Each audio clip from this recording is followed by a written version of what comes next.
गणपतीची स्थापना कशी करावी या व्हिडिओला तुम्ही खूप खूप खूप छान आणि भरभरून प्रतिसाद दिला, याबद्दल तुम्हा सर्वांचे खूप खूप आभार आणि धन्यवाद।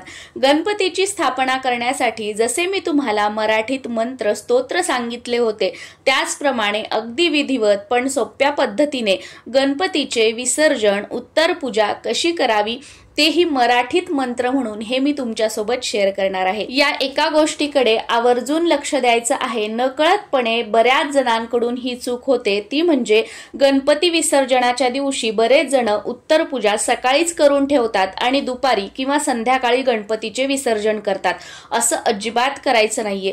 उत्तर पूजा ही गणपतीचं विसर्जन करण्याच्या थोडा वेळ अगोदर करायची आहे आणि त्यानंतर लगेचच गणपतीचं विसर्जन करायचं आहे। गणपतीची स्थापना केल्यानंतर आपापल्या परंपरेनुसार त्या दिवशी आपल्याला गणपतीचं विसर्जन करायचं आहे। जसं की बघा, बऱ्याच जणांकडे 1.5 दिवसाचा गणपती असतो, तर तुम्ही 1.5 दिवस झाला की लगेच गणपतीचं विसर्जन करायचं आहे। तुमच्याकडे 5 दिवसाचा गणपती असेल तर 5व्या दिवशी विसर्जन करायचं, 7 दिवसाचा गणपती असेल तर 7व्या दिवशी विसर्जन करायचं आणि जर अनंत चतुर्दशीला तुमच्याकडे बाप्पांचं विसर्जन केलं जात असेल तर अनंत चतुर्दशीच्या दिवशी आपल्याला बाप्पांचं विसर्जन करायचं आहे। आणि जर तुमच्याकडे फक्त 1.5 दिवसांचा गणपती असेल तर तुम्हाला लगे 28 तारखेला माध्यान्ह काळानंतर म्हणजे दुपारी 12 ते 12:30 नंतर लगेच गणपती बाप्पांचं विसर्जन करायचं आहे। तुम्ही कितीही दिवसाचा तुमच्याकडे गणपती असू द्या, पण विसर्जन जे आहे, उत्तर पूजा जी आहे ती तुम्हाला याच पद्धतीने करायची आहे। फक्त विसर्जन आपापल्या परंपरेनुसार आपल्याला करायचं आहे। विसर्जनाच्या दिवशी सकाळीच आपली देवपूजा, गणपतीची पूजा करून घ्यायची आहे। गणपती बाप्पांना नैवेद्य दाखवायचा आहे आणि गणपती बाप्पांची आरती करून घ्यायची आहे। आणि माध्यान्ह काळानंतर म्हणजे दुपारी 12 ते 12:30 नंतर ते संध्याकाळपर्यंत कधीही आपल्याला बाप्पांचं विसर्जन करायचं आहे। पण सकाळी सकाळी अजिबात बाप्पांचं विसर्जन करायचं नाहीये। माध्यान्ह काळानंतरच बाप्पांचं विसर्जन करायचं आहे आणि विसर्जन करण्यासाठी मुहूर्त वगैरे काही बघण्याची गरज नाही। माध्यान्ह काळानंतर कधीही तुम्ही बाप्पांचं विसर्जन करू शकता।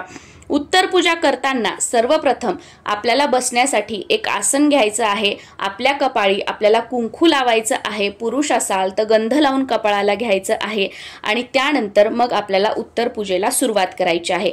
जसं आपण अग्निदेवतेच्या साक्षीने सर्वप्रथम दिवा लावून गणेशाची स्थापना केली होती, त्याचप्रमाणे आपल्याला आता सुद्धा अग्निदेवतेच्या साक्षीनेच गणपती बाप्पांचं विसर्जन करायचं आहे। सर्वप्रथम दिवा लावून घ्यायचा आणि दीपपूजन करायचं। म्हणायचं, श्री दीपदेवताभ्यो नमः गंधाक्षता पुष्पम समर्पयामी, असं म्हणून हळद, कुंकू, अक्षदा, फुलं अर्पण करायची दिव्याला। मराठीतून म्हणायचं असेल तर, हे दीपदेवता, मी तुम्हाला गंध, अक्षता, फुलं अर्पण करत आहे। तुमच्या साक्षीने मी श्री गणेशाची आज उत्तर पूजा करत आहे। आपण स्थिर, शांत व प्रज्वलित राहावे। त्यानंतर आपल्याला आचमन करायचं आहे। आचमन केल्याने आपल्या शरीराची व मनाची शुद्धी होते। त्यासाठी डाव्या हाताने उजव्या हातावर पाणी घ्यायचं आणि म्हणायचं ओम केशवाय नमः व ते पाणी पिऊन घ्यायचं। परत एक वेळा पाणी घ्यायचं, त्यावेळेला म्हणायचं ओम नारायणाय नमः, ते पाणी पिऊन घ्यायचं।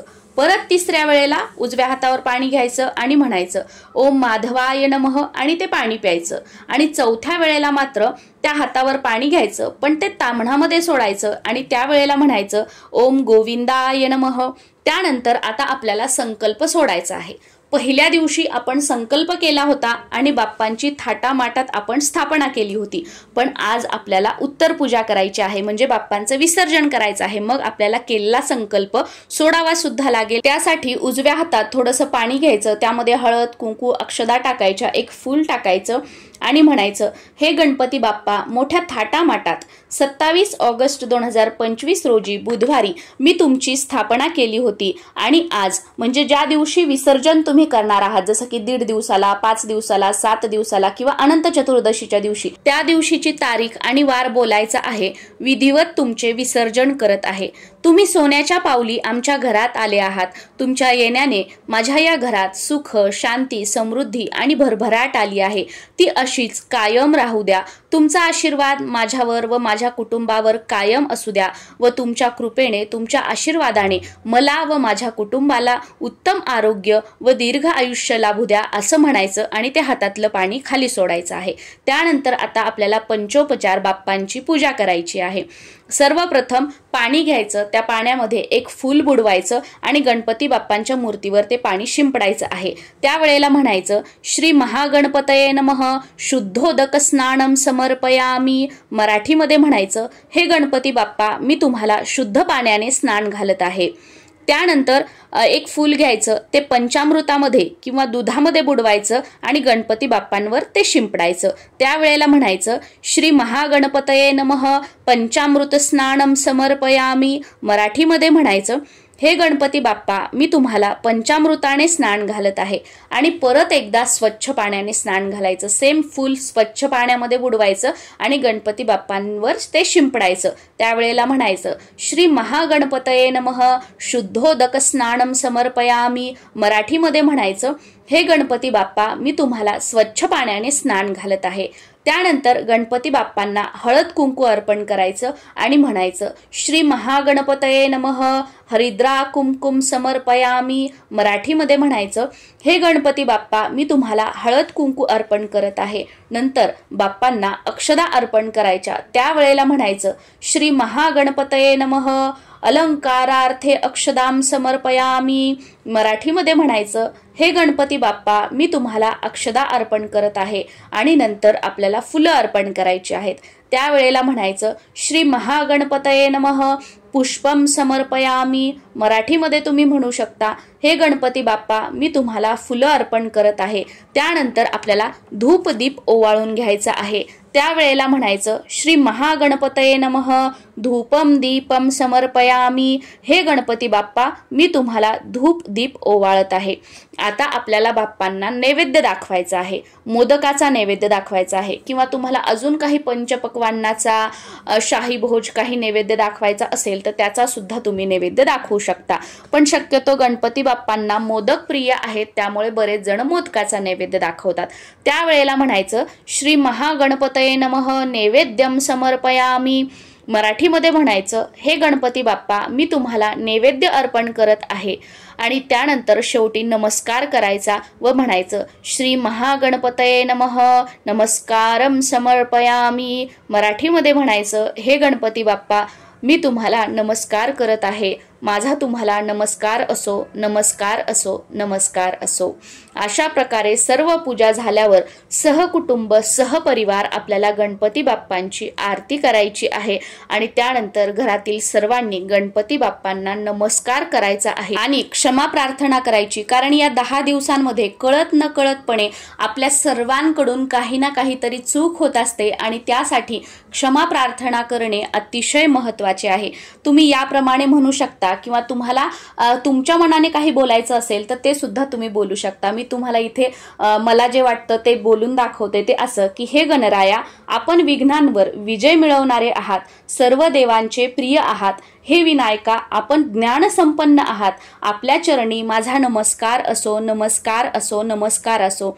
हे बाप्पा आपण नेहमी माझ्या चांगल्या कार्यात येणाऱ्या विघ्नांचा सर्वनाश करा। या 10 दिवसात पूजा करताना किंवा तुमच्याकडे जेवढ्या दिवसाचा गणपती आहे तेवढ्या दिवसाचा तुम्ही उल्लेख करू शकता।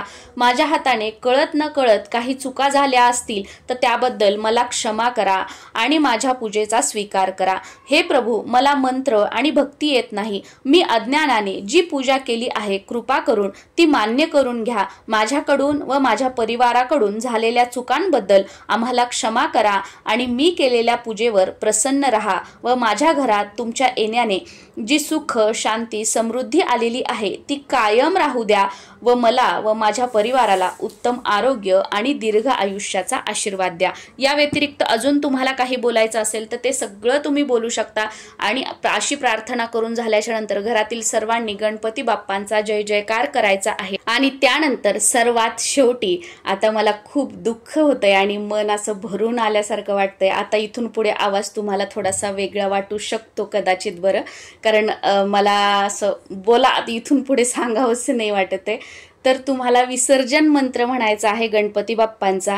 आणि पहिल्या दिवशी गणपतीचा प्राणप्रतिष्ठा मंत्र म्हणून बाप्पांच्या मूर्तीमध्ये आपण प्राण आणले होते, तर आता गणपती विसर्जन मंत्र म्हणून त्या मूर्तीतील प्राण आपल्याला काढून घ्यायचे आहेत। तर यासाठी काय करायचं की आपल्या उजव्या हातामध्ये थोड्याशा अक्षदा घ्यायच्या आणि त्यानंतर हा मंत्र म्हणायचा आहे।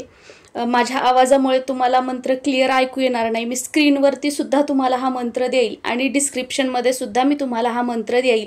तो मंत्र अशा प्रकारे, यान्तु देवगणाः सर्वे पूजामादाय पार्थिवीं इष्टकामप्रसिद्धर्थ्यं पुनरागमनाय च। हा मंत्र म्हणायचा आणि त्या अक्षदा गणपती बाप्पांच्या डोक्यावर त्या मूर्तीवर अर्पण करायच्या आणि मूर्ती जागेवरून थोडीशी हलवून घ्यायची आहे। आणि त्यानंतर मग गणपती विसर्जन करण्यासाठी घरातील एकाने तो गणपती आपल्या हातामध्ये धरायचा।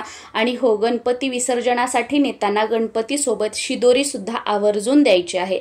गणपती विसर्जनासाठी जाताना गणपतीची पाठ आपल्याकडे असावी आणि गणपतीचं मुख, गणपतीचा चेहरा समोर असावा।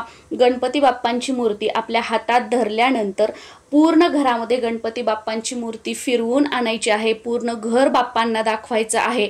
माझ्या घरामध्ये अशीच कायम भरभराट राहू दे, माझ्या कुटुंबामध्ये एकोपा प्रेम कायम वाढत राहू दे आणि तुझ्या आगमनाने जेही काही मी मगाशी तुम्हाला सांगितलं सुख शांती समृद्धी घरात आलेली आहे ती अशीच टिकून राहू दे, मला व माझ्या परिवाराला उत्तम आरोग्य मिळू दे, असं गणपती बाप्पांची मूर्ती घरात फिरवताना म्हणायचं आहे। आणि त्यानंतर मग आपला उजवा पाय घराच्या बाहेर टाकायचा आहे, उंबरठ्याच्या बाहेर टाकायचा आहे आणि गणपती बाप्पांची मूर्ती विसर्जनासाठी आपल्याला न्यायची आहे। आता तुम्हाला हा प्रश्न पडेल की गणपती बाप्पांसोबत शिदोरी काय द्यायची आहे, तर तुम्हाला हवी ती शिदोरी तुम्ही देऊ शकता, पण मी तुम्हाला एक उदाहरण म्हणून सांगते। जसं की तुम्ही 5 करंज्या देऊ शकता किंवा तुम्ही 5 करंज्या 5 मोदक देऊ शकता किंवा तुम्ही फक्त 21 मोदक देऊ शकता किंवा तुम्ही 5 प्रकार देऊ शकता, जसं की 5 करंज्या 5 मोदक 5 अनारसे 5 लाडू, असे गोड 5 वेगवेगळे 5 काहीतरी पदार्थ देऊ शकता किंवा 5 वेगवेगळे पदार्थ एक वस्तू असं तुम्ही देऊ शकता।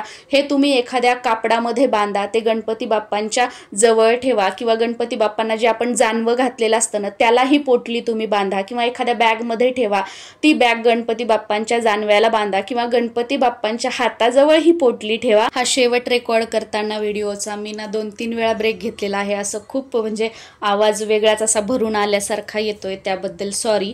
तर घराबाहेर जाताना घरातील सर्वांनी गणपती बाप्पा मोरया, पुढच्या वर्षी लवकर या, गणपती बाप्पा मोरया, पुढच्या वर्षी लवकर या असं म्हणायचं आहे आणि गणपती बाप्पांना निरोप द्यायचा आहे।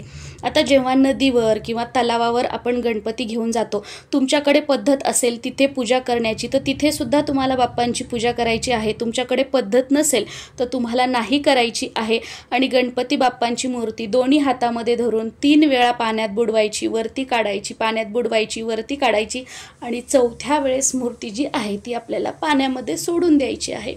आणि तुम्ही जर घरी विसर्जन करणार असाल तर सेम याच पद्धतीने तुम्हाला घरी पूजा करायची आहे आणि घरी एखाद्या टाकीमध्ये बकेटामध्ये पाणी घेऊन त्याच्यामध्ये बाप्पांची मूर्ती विसर्जन करायची आहे।